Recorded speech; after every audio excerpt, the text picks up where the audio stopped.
Oi, colegas, tudo bem? Hoje a gente vai trazer aqui uma aula de uma dúvida que é bem frequente por parte das pediatras ou mesmo das médicas que trabalham com oncologia, que trabalham com adoecimento da infância e também por parte das mães, né? Eu recebo muitas mães no consultório que levam seus filhos para se tratar, quando na verdade o olhar precisa cair sobre elas mesmas. E aqui eu falo não só como uma médica, mas também como uma mãe, tá certo? E aqui eu vou trazer então a aula mesmo em si, algumas experiências, alguns casos clínicos que eu percebo e tudo o que envolve realmente de uma forma mais profunda um olhar sobre a infância, sobre esse momento tão especial das nossas vidas que tem que ser olhado e amparado com muito cuidado. Eu tenho nessa nova turma de médicas fora da caixa algumas pediatras e isso me fez ampliar o olhar para trazer também a questão da pediatria e também para trazer aqui para vocês, porque eu sei que essa é uma dúvida que sempre as pessoas mandam mensagem no Instagram ou falam comigo ou que eu vejo essa angústia nas mães, então eu acredito que seja um caminho e uma conversa bem pertinente, tá bom? Aqui a gente vai caminhar por 3 aspectos. O primeiro deles, nós vamos falar de um aspecto geral mesmo, sobre a infância, sobre o padrão de percepção das crianças com relação ao seu ambiente. E depois eu vou trazer as 2 linhas de estudo que são muito parecidas, que é a linha da antroposofia e da humanologia, tá bom? E aí eu explico melhor o que elas trazem para nós sobre esse adoecimento das crianças, tá certo? Então, para começo de conversa, é muito simples, a gente sabe disso, mas a gente não quer, na verdade, ter que lidar com aquilo que a gente não consegue explicar. Mas as crianças, quando elas adoecem, no dia a dia, com doencinhas rotineiras, geralmente elas estão espelhando algum assunto emocional mal resolvido do ambiente em que elas vivem. E aí é do ambiente onde elas geralmente crescem, pai, mãe, ali, família, ou do ambiente escolar. Então geralmente tem algo acontecendo com aquela criança ou no âmbito emocional daquela casa que está refletindo no adoecimento dela. Como eu falei, muitas vezes intuitivamente nós sabemos disso, eu vejo que muitas mães sabem disso, mas que não querem às vezes ter que lidar com aquilo que não sabem lidar ou com o sentimento mesmo, que é um sentimento de culpa. Eu começo falando para vocês que o sentimento de culpa aqui não é o que a gente veio trazer, né? Não é para ninguém se sentir culpado, é para a gente sair realmente da ignorância, entender e ampliar o nosso olhar. Eu, mesmo tendo todo esse conhecimento, muitas vezes vi o reflexo das minhas frustrações, das minhas emoções, das minhas dúvidas recaírem sobre os meus filhos e tive que lidar com isso. Não com culpa, mas com observação e com aceitação de que naquele momento o meu espelho era o meu filho e que ele refletia algo que eu não conseguia ver em mim mesma. E quando ele trazia esse reflexo, eu trazia para minha consciência do que é que estava acontecendo ali, para que eu pudesse também me curar, entendem? E aqui a gente está falando de psicossomática mesmo, de doenças emocionais que nos apresentam em forma de sintomas, né? Com sintomas que aparecem no nosso corpo ou que aparecem na história das nossas crianças. Do ponto de vista da psicanálise, né, Freud foi muito feliz em alguns aspectos dos estudos dele e ele trazia muito essa percepção.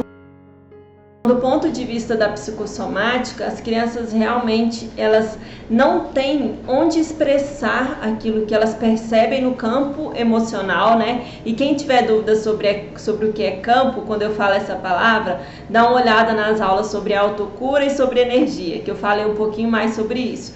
Então, nesse campo emocional, a criança só tem o corpo para que ela possa expressar aquilo que ela não consegue entender. E muitas vezes, gente, a gente às vezes olha para as crianças e pensa que eles têm a mesma compreensão que nós, mas na verdade eles não têm, né? E aqui eu vou te trazer uma explicação bem neurológica mesmo.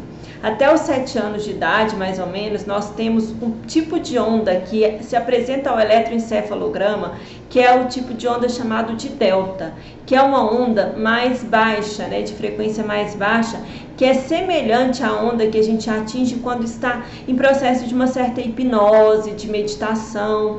Então, tendo essa onda até os 7 anos, tudo aquilo.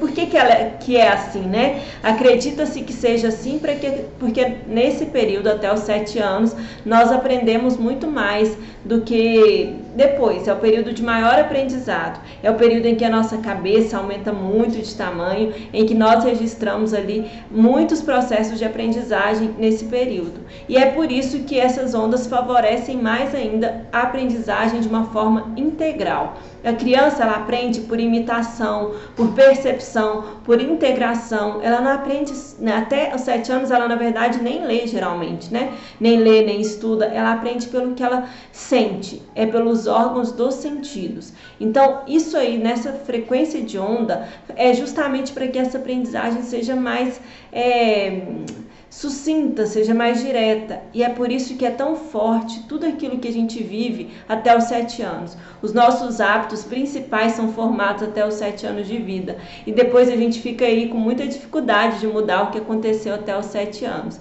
E da mesma maneira, justamente por isso os registros emocionais são muito fortes nesse período. Então, muitas vezes a criança está registrando aquilo que está acontecendo no meio dela, na relação com o pai e a mãe, e às vezes é algo que ela não sabe falar ou que ela sequer vê.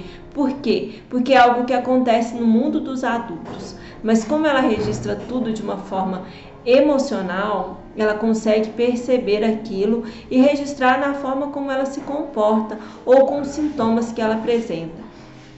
E aí é muito comum nós vermos crianças que adoecem muito, né, repetidamente, e aí a gente tem que olhar para os sentimentos da mãe, principalmente até os 7 anos de vida. Por quê? Porque até os 7 anos de vida a influência maior é da mãe, e depois dos 7 anos de vida, até os 14, a influência maior é do pai. Então, a gente tem que perceber o que é que está acontecendo no campo emocional daquela família, o que é que a mãe está passando que tem afetado o estado de saúde ou de doença daquela criança. Entendem? Então, isso aí seria de uma forma geral, é uma linha que a psicossomática traz muito fortemente, que é esse olhar para o que a criança registra no meio em que ela vive e que não é falado, que é calado ou que não se pode dizer ou que ela não consegue entender. Nessa idade, principalmente até os 7 anos, nós registramos tudo muito emocionalmente, né? Porque a gente muitas vezes não tem os outros aspectos do nosso cérebro tão desenvolvidos, e é no emocional que a gente registra e aprende. Então, qualquer coisa muito simples pode ser um grande trauma para uma criança. Barulhos, né? Enfim, a forma como conversar, uma violência, mesmo que uma violência mais leve, as relações de escola, as relações com outros colegas, tudo isso constrói as percepções sobre a vida que aquela criança vai ter. E aqui agora eu vou entrar um pouquinho no campo da antroposofia, né? A antroposofia é um estudo que foi trazido, né, pelos estudos é uma filosofia, né, de Rudolf Steiner, que é um filósofo alemão, que também trouxe isso para o aspecto da medicina, tanto é que a gente tem a medicina antroposófica, e ele estuda os setênios, que a gente fala, que são os ciclos de 7 anos de vida, em que a cada 7 anos a nossa vida muda e nós vivemos determinadas experiências, é como se fossem mudanças de ciclos. E aí entra, né, os primeiros 7 anos de vida de uma criança, que é essa fase em que ela lida geralmente com muitos processos de saúde e de doença. E nesses primeiros 7 anos de vida, geralmente a criança que está passando ali pelo primeiro setênio, ela tem algumas necessidades que são muito simples, né? De calor, amor e confiança. Geralmente nesse período ali, ela precisa sentir-se segura, né? Ela precisa sentir, segundo Rudolf Steiner, fala que o mundo é bom, que o mundo é seguro, que não há uma quebra na confiança dela. Quando ela começa a perceber que existem quebras de confiança, seja na família, na sua casa, na percepção, por exemplo, nas mentiras que os adultos às vezes contam para as crianças, isso faz com que elas percam a confiança nelas mesmas, no adulto e na vida. Até porque em algum momento elas serão adultas, e quando elas perdem a confiança no adulto, é como se elas dissessem: bom, eu não sou confiável porque eu também vou me tornar uma adulta. Entendem? Então são coisas muito pequenas ali que eu estou trazendo concepção teórica mesmo do aspecto, porque na prática é muito diferente, né? Na prática eu falo que é o seguinte, e isso eu vivo na minha experiência como mãe. Quanto mais curada e em harmonia a gente estiver, menos nós afetamos os nossos filhos. E isso não é sempre que a gente consegue estar, não é sempre que a gente está bem, não é sempre que a gente está lidando bem com as coisas da vida adulta. E tudo isso vai refletir na vida infantil dos nossos filhos. Primeiro, como eu falei, a gente não está aqui para trazer para a culpa, né? Mas para a responsabilidade e o conhecimento que isso tem. Então, voltando aqui, né? Segundo Rudolf Steiner, é muito parecido com a visão da antroposofia, da humanologia, que é do Kundalini Yoga, mas segundo ele, nós escolhemos a mãe e o pai, né? A gente escolhe para viver uma nova biografia aqui na Terra, né? Ele chama de biografia. E ao escolher essa mãe, nós entramos e ali começa a nossa jornada biográfica, ali a partir do momento em que nós somos fecundados e estamos ali em formação dentro do útero da nossa mãe. E a gente sabe isso também por registros de neurociência, de estudos de epigenética, que tudo que a nossa mãe vive, né, enquanto está no período gestacional, isso afeta também a nossa percepção de mundo. Que os estados emocionais que a nossa mãe viveu e apresentou nesse período afetam a nossa visão e a nossa percepção sobre nós mesmos e sobre o mundo em que a gente vive. Então, a gente já começa aí no período gestacional. E aí a gente vai para os primeiros anos de vida. E nesses primeiros anos de vida é importante que a gente tenha esse acesso ao nosso mundo criativo, à livre criatividade, ao brincar livre, porque isso vai expressar a nossa própria criatividade na vida adulta. Aquelas crianças que ali nesses primeiros anos de vida são expostas a um ambiente de muito estresse, de muita briga, fofoca, intriga, né, briga entre os pais, essa criança ela vai ter registros emocionais que ali na adolescência, na fase adulta, vão afetar a sua percepção do mundo, a sua percepção de si, a sua percepção de como se relacionar com as pessoas, com homens ou mulheres, em quem ela pode confiar, entende? Então é tudo muito sério ali nesse período. E geralmente nesse período a criança, como eu falei ali, se a gente for olhar pelo tipo de onda, né, que ela tem, ela ainda está processando muitas coisas. E o lugar seguro para ela é o ambiente, é o estar com a mãe ou com a pessoa que ocupa esse lugar de cuidado, né? Que pode ser uma babá, pode ser o pai, pode ser uma avó, né? Alguém que ocupa esse lugar, a pessoa que cuida da criança ou que cuida emocionalmente da criança, aquela com quem ela se sente segura. Geralmente é a mãe, porque o vínculo mãe e filha é muito forte, né? É um vínculo de campo eletromagnético mesmo. Então, essa criança, por exemplo, que está em contato com a mãe, às vezes a mãe não consegue expressar um sentimento, ela não consegue expressar uma raiva, ela não consegue expressar uma angústia, um cansaço. E a criança que registra tudo que a mãe vive, ela expressa aquilo através dos seus adoecimentos, principalmente ali nos primeiros 3 anos de vida. Isso fica muito evidente, é algo muito forte ali nos primeiros 3 anos de vida. E quem é mãe sabe que isso acontece, que é uma coisa visceral, não é verdade? Como eu falei, nós não nos aprofundamos pela nossa dificuldade de olhar para aquilo que a gente não entende, ou para aquilo que a ciência ainda não conseguiu chegar tão profundamente, né? E por que a ciência ainda não conseguiu chegar tão profundamente?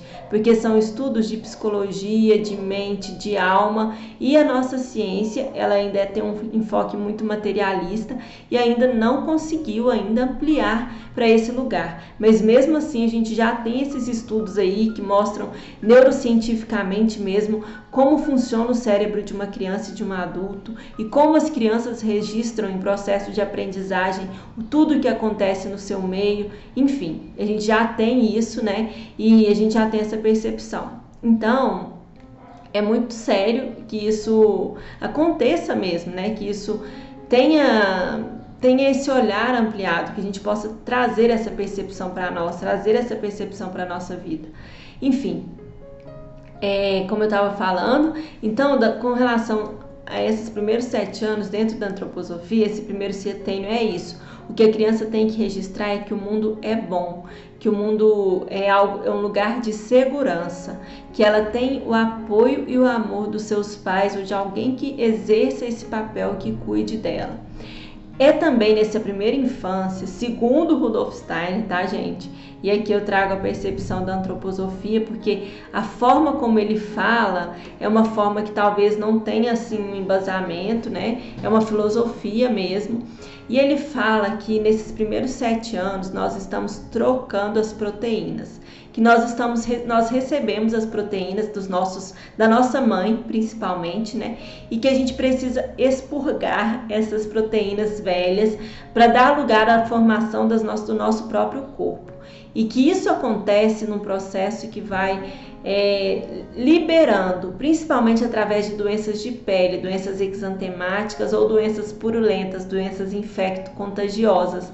Então é muito comum que a criança realmente adoeça mesmo nesses primeiros 7 anos de vida, para que ela possa liberar tudo aquilo que não é dela, que é material construtivo que veio das proteínas da sua mãe, entendem? Isso é muito interessante porque quando eu estive grávida, eu pensava assim, eu nem estudava antroposofia na época, né? Quando eu estive grávida do meu primeiro filho, eu pensava assim, gente, é muito louco.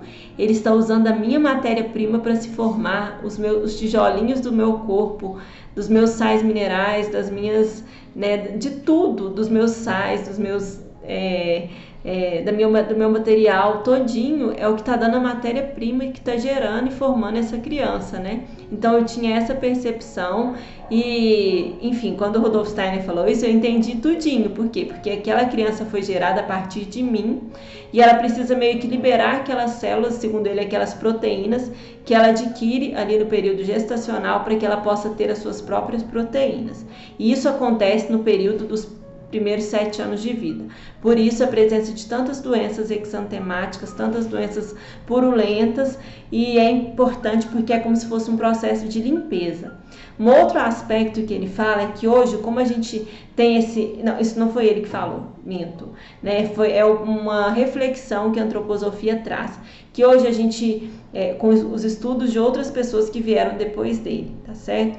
Como hoje a gente tem as vacinações, as crianças quase não apresentam mais doenças exantemáticas tão graves, tão sérias, como elas apresentavam ali há, sei lá, 40, 50 anos atrás, com sarampo, né, com varicela, varíola antes, né? Então a gente tinha essas exantemas, essas liberações muito intensas. Hoje a gente não tem mais. E como que isso aparece hoje? Isso geralmente aparece na forma de alergias, não é verdade? A gente não tem tantas crianças aí alérgicas, que às vezes enchem a pele de reações pruriginosas, né, de reações urticariformes, que na verdade, segundo eles, pode ser que seja justamente também o processo de limpeza disso que essa criança precisa viver para eliminar tudo aquilo que veio da mãe. Entenderam? Então, é um pouquinho diferente, mas eu gosto de trazer esse olhar diferente porque ele consegue me mostrar aquilo que eu vejo na prática, no dia a dia. E então essa percepção do Rudolf Steiner os primeiros 7 anos principalmente, o mundo é bom. E a gente tem que trazer isso para a criança. E nos primeiros 7 anos de vida, a criança está conectada à mãe, ao campo da mãe, mesmo que a mãe não esteja presente. Outra pessoa pode assumir esse lugar, mas a força daquele campo, de onde ele veio, ainda atua muito fortemente. Então a criança reflete os estados emocionais da mãe. Quando a gente vê nosso filho doente, a gente sabe que ele está expressando algo em nós, é uma tomada de consciência, assim, é um olhar que vai na dor, porque a gente sabe que aquela criança ali está fazendo algo assim para te mostrar mesmo que ele está expressando no corpo dele o fato de que ele está lidando com o estresse por sentir que você não está bem, entende? E isso dá uma dor na mãe, que eu estou falando como mãe, mas é preciso ampliar esse olhar e essa percepção de que isso acontece, entenderam? Você está vendo até aqui, vai até o final, porque eu vou ensinar mais ou menos como que você pode abordar uma mãe, você enquanto pediatra, para ajudar essa criança. Bom, enfim, aí a gente tem esse aspecto, né, que é esse adoecimento da mãe, que é um adoecimento muitas vezes que não é físico, que ele é bem psíquico mesmo. É uma raiva, é uma mágoa, é o estresse do dia a dia, as relações de trabalho, as relações com o pai, as relações de família ali, tudo que não está sendo dito aparece ali na forma do adoecimento e a criança reflete aquilo de alguma maneira, tá bem? Vocês conseguem compreender mais ou menos isso? Bom, então, depois dos 7 anos, dos 7 aos 14 anos, que ainda é considerado um período infantil, a criança, segundo a antroposofia, ela vem para o mundo e ela começa a olhar para o mundo, né? Ela começa a ver como as coisas são, mas ainda assim o registro que deveria ficar para essa criança é de que o mundo é belo. Então ela deveria trazer nessa fase as brincadeiras com os amigos, né? Uma fase de andar de bicicleta na rua, de correr, de brincar, de ter muitos amigos, de viajar com os pais, de conhecer coisas novas, de estar em contato com novas experiências. É uma fase em que ela adentra o período escolar, então ela tem contato com um amplo campo de aprendizagem. Então esse é um momento de amplitude, né, em que a criança sai ali do campo da mãe e ela entra no outro campo, que é o campo do pai. Porque segundo a antroposofia também é assim, dos 7 aos 14, a criança está mais conectada ao pai e também ao que acontece lá fora. Por exemplo, um mentor, né? Então é um momento em que geralmente as crianças gostam muito dos professores, elas já começam a apresentar preferências por determinadas matérias na escola. O período ali dos 12 anos é um momento na antroposofia que eles falam que é muito importante porque é como se a gente já conseguisse visualizar o nosso caminho profissional, aquele caminho da nossa missão de vida. Então, esse período dos 7 aos 14 traz esse olhar para o mundo. Então, geralmente as crianças têm menos adoecimentos nesse período dos 7 aos 14, não é verdade? Geralmente não se adoece tanto, mas ali entre os 12 e os 14 a gente começa a ter a preocupação da possibilidade do aparecimento de doenças mentais. Por quê? Porque hoje elas têm aparecido muito mais cedo, né? A gente tem visto muito mais crianças doentes mentalmente. Então, ali perto dos 12 aos 14, a gente tem esse aparecimento dessa relação com as doenças mentais. Então, a gente tem que ficar muito atento ali também a esse momento, tá certo? Então, trazendo aqui, resgatando aqui esse olhar da antroposofia, que mostra os setênios. A humanologia não é muito diferente. A humanologia também é trazida pelo Yogi Bhajan, meu professor de Kundalini Yoga. Na verdade, ele trouxe esses conhecimentos do yoga, ele sedimentou em conhecimentos de psicologia e criou essa linha da psicologia, a qual ele deu o nome de humanologia. Ele foi, além de um mestre de yoga nos Estados Unidos, ele foi um professor, ele foi PhD, fez doutorado, ele foi membro da ONU, ajudou muitos líderes mundiais com relação à comunicação. Ele era um ótimo comunicador e a gente faz né, treinamentos muito ligados à comunicação consciente. Então ele teve esse trabalho amplo e ele traz esses conhecimentos que é o conhecimento do yoga, tá? Que é o conhecimento do Oriente, da forma como eles lidam com as relações de nascimento e as relações pai e mãe. E aí, né, é engraçado porque eu falo que são duas linhas totalmente diferentes. O Rudolf Steiner não foi lá na Índia estudar, até porque nessa época que a antroposofia foi sedimentada, a humanologia ainda não existia. Não é que não existia, ela existia restrita a alguns conhecimentos de altas castas lá na Índia. Ela era um conhecimento que não era ainda colocado para a humanidade, como foi o que o Yogi Bhajan fez. O que ele fez? Ele sedimentou esse conhecimento e trouxe para todas as pessoas, porque ele achava que aqui no Ocidente a gente precisava mais ainda desses conhecimentos do que eles lá na Índia, que lá eles já tinham essa percepção, né? Que não todos, né, gente, mas os grandes mestres. E ele achava que que o conhecimento tinha que ser disseminado para que mais pessoas pudessem viver melhor e felizes e para que a gente pudesse, né, com relação à infância, criar seres mais livres e mais felizes também. Então, dentro da humanologia, e aqui eu vou começar contando a história todinha, tá, gente? dentro da humanologia, e eu falo porque eu fiz o curso de formação, e quando eu fiz o curso de formação é muito interessante você ouvir, né, as histórias diferentes, ouvir a filosofia deles, porque a nossa forma de aprendizagem, ela não tem uma base filosófica, né, são só as reações mesmo biomecânicas, as reações celulares, e elas são autoexplicáveis, né. E aí eu começo te fazendo uma pergunta. Se a gente explica tudo pelas reações biomecânicas, celulares, como que é tão diferente duas pessoas que nascem na mesma casa, que têm a mesma criação, como que elas são tão diferentes, né? E aqui eu falo pelos meus próprios filhos, eles nasceram de mim, claro, cada um deles teve uma experiência de nascimento diferente, mas eles têm personalidades completamente diferentes, formas de ver a vida, dons completamente diferentes. Então isso nos mostra, isso para mim é muito difícil, porque se a gente, muito difícil não, muito simples. Se a gente for olhar do ponto de vista biomecânico, a gente vai pensar que todo mundo tinha que ser igual, não, se a gente nasce do mesmo jeito, se só as reações celulares contam, vocês não acham, né? Então, do ponto de vista da ciência da Índia, né, da ciência do Oriente, da medicina tradicional chinesa, do yoga, nós somos alma muito antes de sermos corpos. Nós estamos encarnados, vivendo uma experiência nesse corpo, segundo eles, né? E aí, por ser assim, a alma daquela criança escolhe a mãe e a mãe escolhe o pai. Então, por exemplo, meus filhos, né, segundo eles me escolheram e eu escolhi o pai deles, então eles me escolheram, né? E aí, nessa escolha, eles também é muito parecido com a forma como o Rudolf Steiner fala. Nós somos escolhidos pelos filhos para que eles possam viver essa experiência aqui. Então, por isso, gente, eu já começo falando que a gente pode tirar a culpa. Porque a culpa é quando a gente tem a percepção de que a gente fez algo de ruim para aquela pessoa. Não, geralmente eles já sabem o tipo de mãe que eles vão lidar, né? Todas as questões que aquela mãe traz, todas as lutas que aquela mãe traz, e eles mesmo assim optam por vir nascer aqui com a gente. E ao nascer, a gente tem duas gestações diferentes, que é a gestação do menino e a da menina.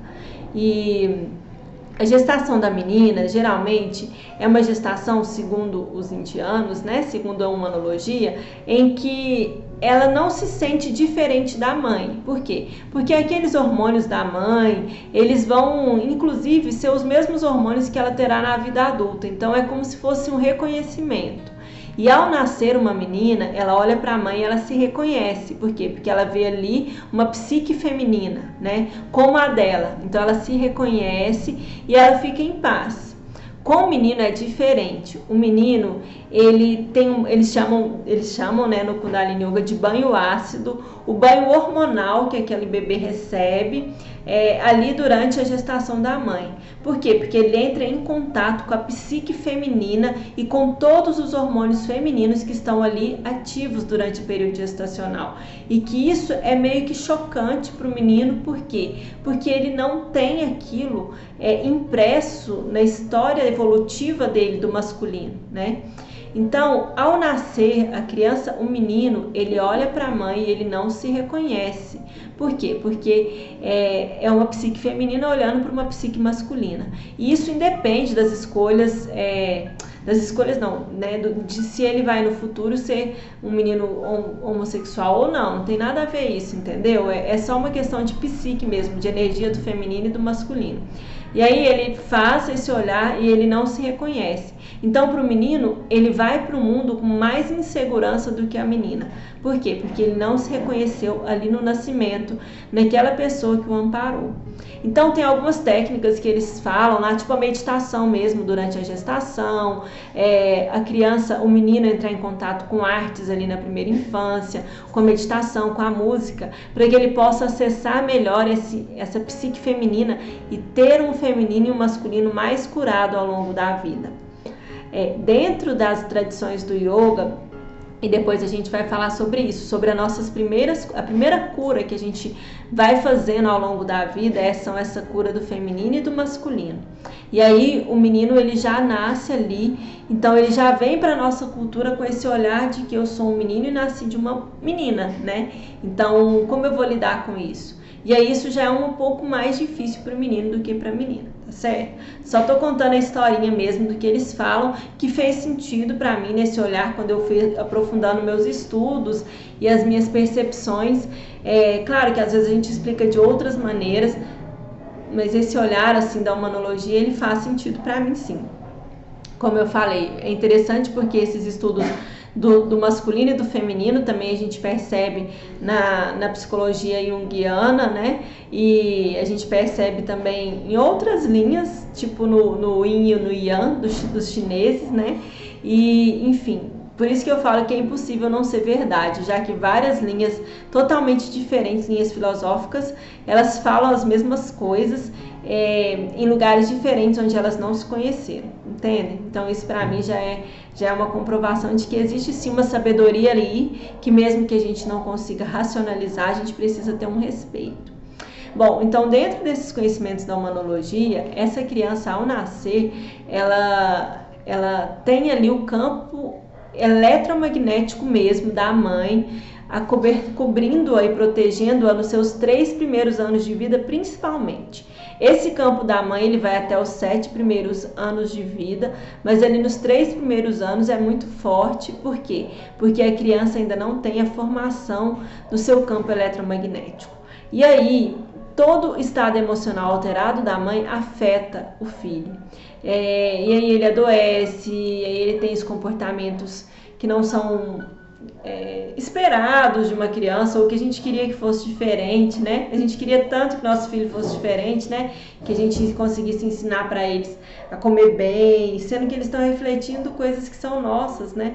Eles não comem bem, mas isso talvez seja, isso é nosso de alguma forma, existe algum lugar que ressoa em nós, ou eles não dormem bem, isso ressoa em nós em algum lugar, enfim. Tem as coisas daquela criança, tem os aspectos daquela criança, mas tem os aspectos do campo da mãe.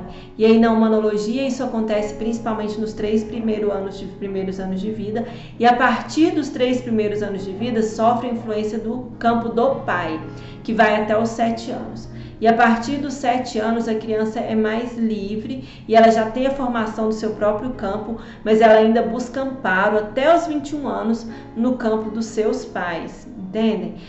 Então, assim, é muito forte essa questão da gente sempre olhar para o estado emocional da família. E isso eu vejo porque eu recebo muitas crianças vêm para atender como floral, né? Porque realmente os florais, eles são muito bons para criança. Como crianças são mais sutis naturalmente, né? A gente tem ali essa energia sutil agindo muito bem no campo da criança. Então as crianças respondem muito bem ao floral, à aromaterapia, até a meditação mesmo, elas respondem bem, entende? Mas então às vezes eu sou muito procurada pelas mães para trazer as crianças. E muitas vezes eu comecei a perceber que existem...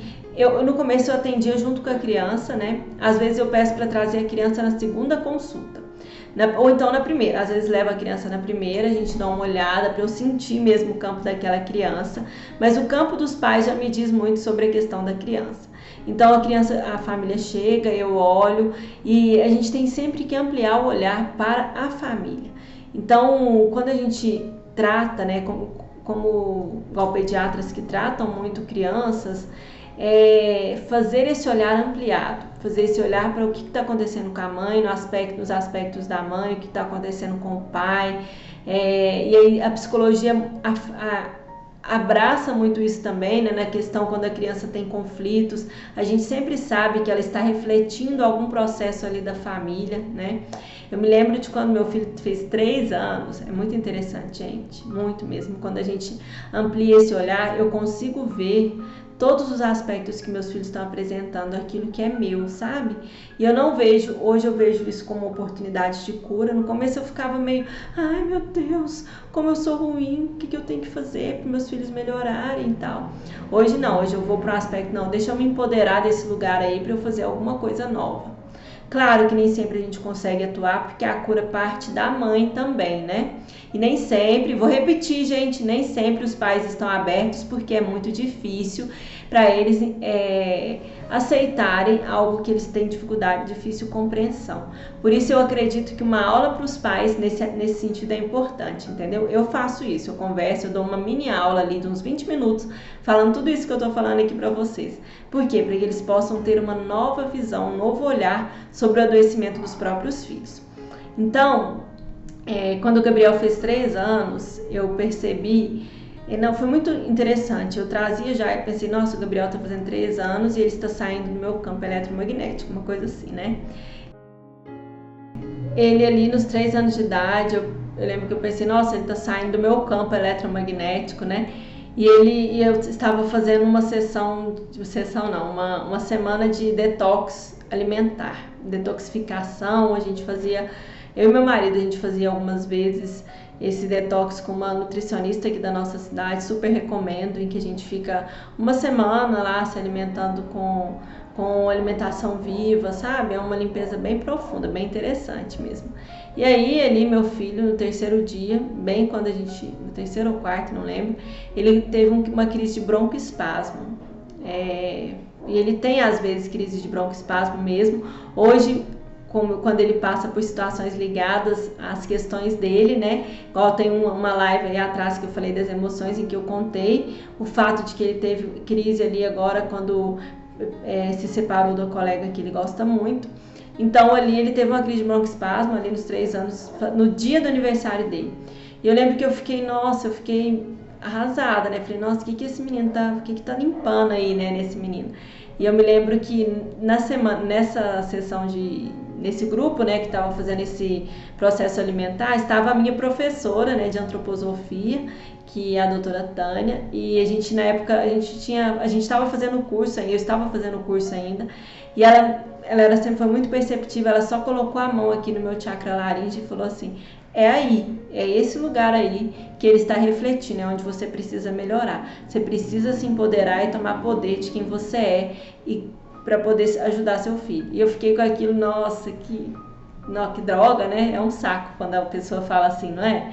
Então, tô brincando, é um saco não. Eu pelo menos gosto quando a pessoa consegue me olhar e falar, olha, tá acontecendo isso que você não tá conseguindo ver. E essa é a nossa função enquanto médicos. A gente não fala, olha, você tem aqui esses exames alterados e tá acontecendo isso assim, assado, enfim. É isso, né? E a gente também pode mostrar esse outro olhar. E somos nós que vamos ser responsáveis por ensinar aos familiares a terem essa nova percepção. E aí ela me mostrou isso e eu percebi que era realmente algo que eu precisava trabalhar muito em mim, que era a comunicação, né? Isso aconteceu na época eu ainda nem gravava vídeos ainda, mas eu percebi que precisava melhorar essa questão da comunicação. Então foi muito interessante isso que aconteceu com ele, sabe? Me mostrou esse aspecto da minha vida. Eu poderia contar aqui outras infinitas questões. A Maria também, ela tem uma grande sensibilidade, e só que ela também responde muito bem com as práticas integrativas quando ela adoece, sabe? Eu começo ali com alguma coisa para ela, o floralzinho mesmo, ou orações, né? Porque as orações também, depois a gente pode falar mais especificamente de como atuam as orações, o quanto elas são benéficas, principalmente da mãe para o filho, né? Eu me lembro, ano passado, que a gente teve epidemia de dengue aqui na minha cidade, de receber uma família e a mãe me perguntar, como que você protege seus filhos da dengue? Eu estou desesperada com a minha filha de 9 anos. Eu falei, olha, eu os protejo com repelente e oração. E aí ela riu e falou, nossa, é mesmo, né? Eu falei, claro que é. A gente tem que proteger nos 2 níveis, no nível mental, no nível emocional, a gente tem que proteger no nível físico. E é assim que eu faço, e ficando bem. Por quê? Porque eu percebi na minha própria história com a maternidade que os momentos que eu estava emocionalmente frustrada, lidando com situações difíceis, que os meus filhos adoeciam, entendem? E que os momentos em que eu estava muito bem, que eu estava estável, que eu estava em paz, que eu estava espiritualizada, os meus filhos ficavam muito bem. Então eu percebia que tinha muito a ver comigo. Tem a ver com o pai deles também? Tem. Mas que na idade que eles estão tinha muito mais a ver comigo. E quando eu percebo que é alguma coisa que pode estar ligada ao meu marido, que geralmente está também, a gente conversa sobre como nós podemos ajudá-los. Então, muitas vezes eu levo no osteopata, eu levo na microfisioterapia. Por quê? Porque nem sempre eu consigo perceber. E não é minha função como mãe, né? Assim como eles têm pediatras, não é minha função como mãe também, às vezes, conseguir trazer esse olhar.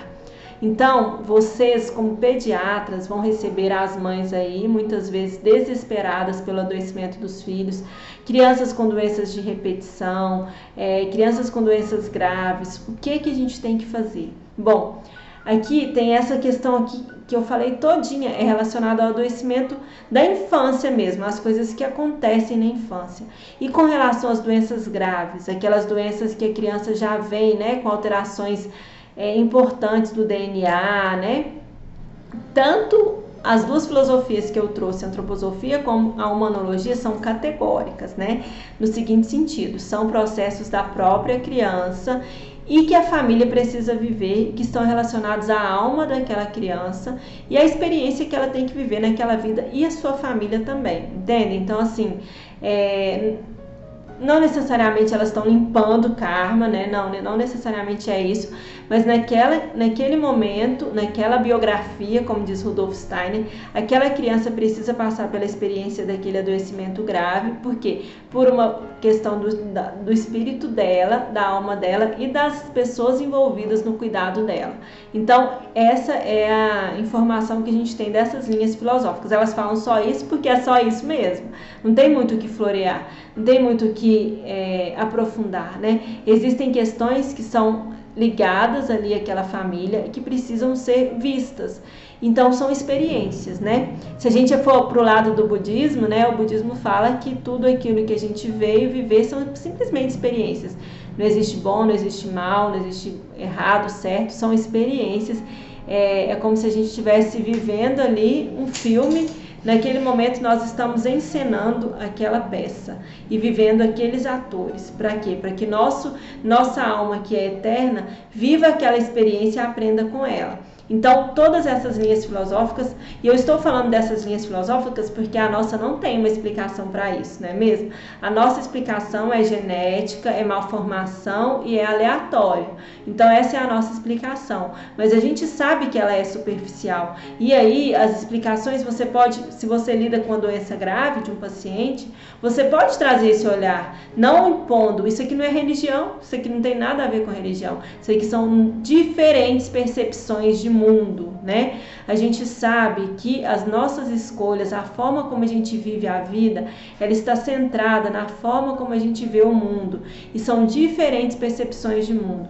É a percepção da linha da antroposofia, é a percepção da linha da humanologia, é a percepção da linha da medicina tradicional chinesa, enfim, do nosso modelo biomédico, que mostra apenas a percepção como a reação do nosso corpo. Então, se você atende um paciente que tem uma doença grave, você pode trazer todas essas percepções ali no seu atendimento. Você pode falar, olha, nós ocidentais estudamos a ciência cartesiana que fala isso. Provavelmente os estudos de genética mostram que ele tem uma malformação assim, assado. Não sei, você dá a explicação de acordo com a doença que a criança tem. Mas na linha da antroposofia, na linha da...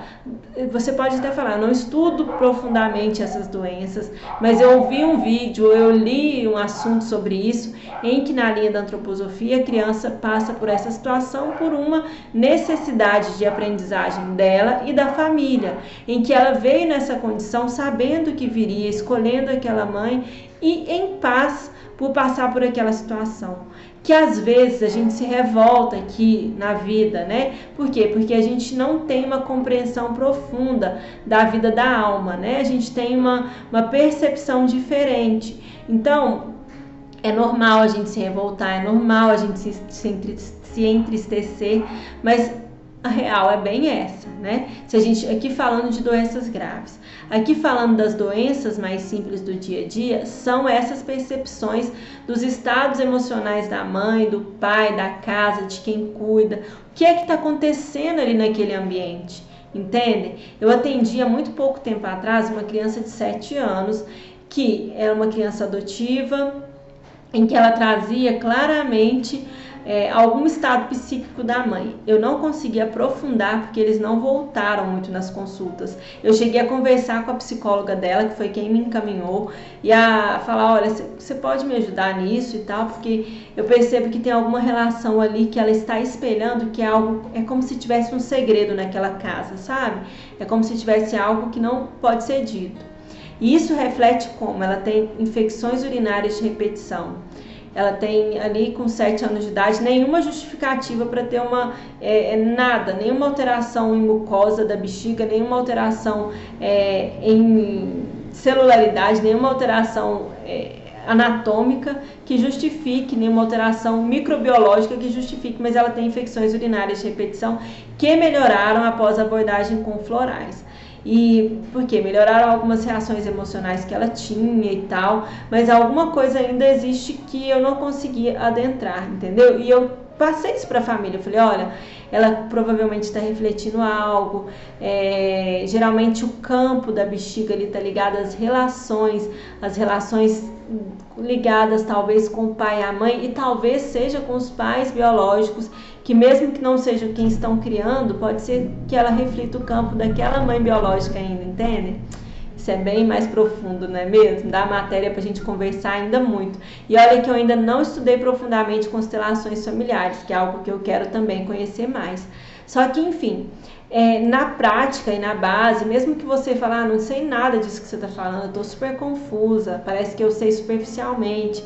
O que você sabe superficialmente? Conversar com essa família sobre os estados emocionais que essa família tem vivido, né? Você sabe olhar para essa criança, pensar nos estados que essa criança pode estar refletindo. Então, isso você pode fazer. Isso você não precisa, de uma técnica muito apurada. Só mostrar para os pais que existe essa percepção e que ela é verdadeira e que pode ser o que está acontecendo com eles ali, com a família deles. E para finalizar, né, eu sugiro sempre que se você for pediatra, que você faça um trabalho integrado família. Eu percebo que os pediatras que estão indo nessa linha hoje, eles têm muito mais resultados e eles têm um consultório muito mais cheio. Por quê? Porque a criança ela tem que ter um atendimento que envolva a família, que você consiga comunicar isso, sabe? Esses dias eu vi um marketing, né, de uma pediatra, não conheço a pediatra, não sei do trabalho dela, mas em que ela falava que na consulta dela também havia um cuidado para a mãe. E eu achei isso muito interessante, porque eu acho que é esse o caminho. Independente do tipo de criança que você cuide, que o seu cuidado seja com a mãe e com o pai, que o seu cuidado seja com a família, entende? O pediatra, ele precisa ter esse olhar da família, porque a criança, ela não vem dissociada da sua história, da sua mãe, do seu pai, ninguém vem, né? Mas a criança principalmente, tá certo? Então, eu finalizei aqui essa conversa, eu trouxe de uma maneira... eu consegui, espero que eu tenha conseguido trazer para vocês essa percepção dos setênios, né, dos ciclos de vida. Depois a gente faz uma aula só falando dos ciclos de vida, mas eu espero ter conseguido trazer para vocês essa percepção e a importância de olhar para a criança como alguém que está refletindo o estado emocional ali que não consegue ser falado. Entenderam? Então tá bom, gente. Então... até mais. Se tiverem mais dúvidas, se quiserem mais temas, falem pra mim, né, que a gente vai providenciar, tá bom? Um abraço, até mais.